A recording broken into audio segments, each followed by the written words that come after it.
Hello and welcome to your in-depth weekly horoscope for week commencing the 20th of September for the Sun or the Ascendant. I'm going to give you an overview of the big planetary movers and shakers this week before going on to give you your zodiac sign forecast in greater detail.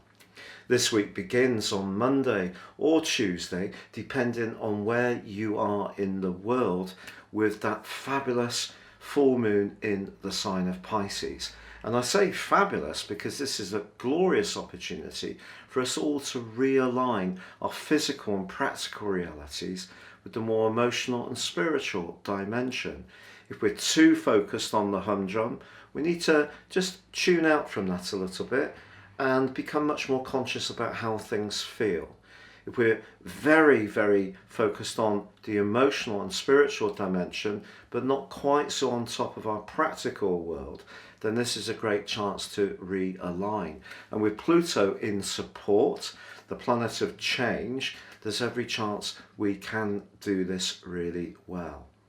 But of course, this is the week when the Sun makes its passage into the sign of Libra, and on Wednesday we have the autumn equinox. So this is a really major event. It's the third quadrant, the third cardinal quadrant that begins this third quarter of the astrological year.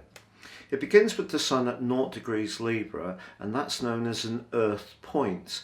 The others are 0 degrees Aries, the vernal point, 0 degrees Cancer when we have the summer solstice, and 0 degrees Capricorn when we have the winter solstice. So this autumn equinox is, if you like, a staging point in our journey. And the sign of Libra is very much about finding balance, but it can also be to do with things like fashion and design and style. So embracing those things can be a glorious thing to do over the next 4 weeks. And like the other cardinal signs, Libra is a sign of leadership. And of course, a big part of its emphasis is on those relationships. Now, this is also a week when Mercury, already in the sign of Libra, is in a more tense right angle with Pluto. And this suggests that when it comes to professional relationships, there could be a little bit of a power battle going on. Perhaps you've got ideas that someone in a position of influence is going to resist. Perhaps you're the employer.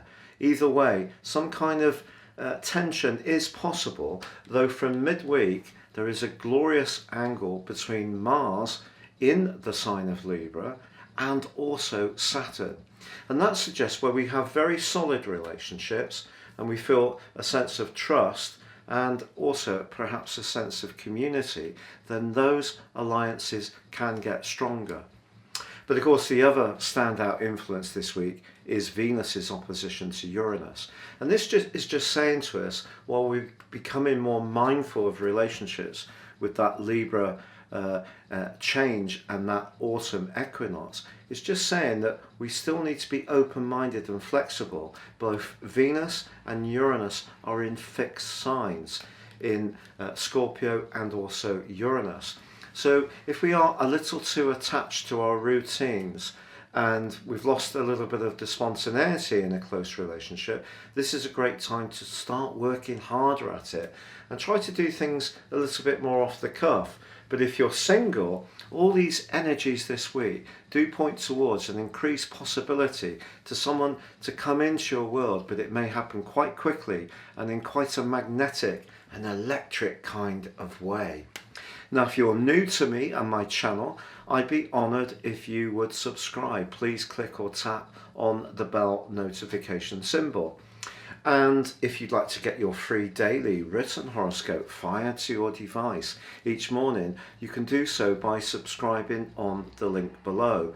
I provide the content for Britain's most read daily newspaper, The Metro, and platforms all around the world.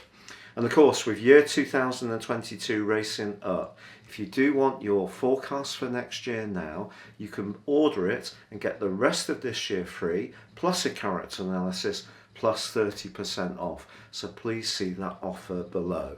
Now please stay with me for your in-depth horoscope forecast. Hello Aries. Now obviously the sun making its way midweek into the sign of Libra, as I've mentioned in the intro, it's very much to do with relationships. But with Mars also in this area, also be mindful this can be a time when you can assert your boundaries. And I think that's what may happen in the professional context, mainly because of Mercury's right angle with Pluto. The seventh house isn't just about how we relate, it's also how we want people to relate to us. So it's like finding the midpoint where it feels comfortable for both parties. And obviously, if we have a situation where it feels like it's all give and no get, then now is the time to think carefully about what you want to do. Because the opposition between Uranus and Venus suggests, particularly around finance or even matters of intimacy, if you're in a relationship where it isn't working, or your values are very different from the person you've been hanging out with recently, or perhaps for a much longer time, the electricity of Uranus's opposition to Venus could see you deciding to break free from something that isn't working. So the seventh house energy isn't just about getting on, it's about getting what you need.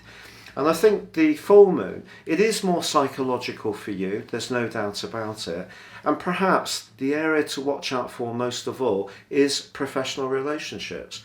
Because when there is a 12th, 6th house lunation, that does point towards someone potentially, not definitely, potentially someone at work who perhaps is ultra pleasant to your face but could be a little bit devious or two-faced behind your back. So just keep your guard up with this welter of energy that's coming into your sector of relating.